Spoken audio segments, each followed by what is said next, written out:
This tree is named after a spice, and for a man named after an orange fish, look no further than Charles Darwin. He spearheaded the theory of evolution in modern science.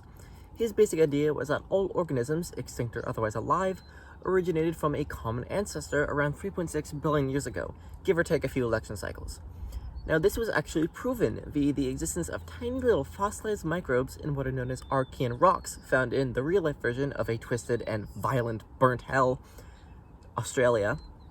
However, after the bacterium took over, they took about 3 DMV visits, 3 billion years, to form into multicellular organisms. Anyway, every single living thing then sprung from that. So yes, unfortunately, you are related to Andrew Tate. Then things started to evolve, differentiate. An organism would birth an offspring that was slightly mutated, and if that mutation wasn't detrimental, the offspring would pass on that mutation to their offspring. And eventually they'd be far enough apart in their deoxyribonucleic acid composition, DNA, that they wouldn't be able to breed with the original parent anymore, in a process called speciation. Oedipus, take note. So to answer your question, yes, god damn it, the egg came before the chicken, because something that was not a chicken would have laid a mutated egg that would then hatch into a chicken. God, it's not that hard. Anyway, this is all to say some strange and kind of wonderful creatures have originated from those first few microbes. One that comes to mind for me is the wandering newt of the redwood forests.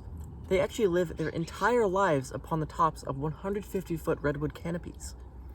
That is, of course, until they have to mate, where they then hurl themselves off of said 150-foot redwood canopies in order to find a mate on the ground. Kind of like high school dating. Please get help. There's also the infamous bush turkey, which are flightless angry demon birds sent from hell, Australia, who exhibit some extremely interesting behavior, such as their nesting mounds. The males will sit atop like some mounds with like bush and vegetation and have evolved their asshole attitude in order for the males to compete in over-competitive and showy fights in order to win over the female's attention, not unlike the modern American mating dance of tackle football. So this is all to say, appreciate the life around you. Appreciate how infinitesimally unique every single living thing around you is. The single amount of ancestors that you have is incomprehensible. Hundreds, millions. And just appreciate where you are right now. Sitting on your couch, lounging away, not doing that thing that you're definitely supposed to be doing, watching an autistic teenager disguise an info dump as a long-winded joke. Look at yourself. How sad. And also, how incredible.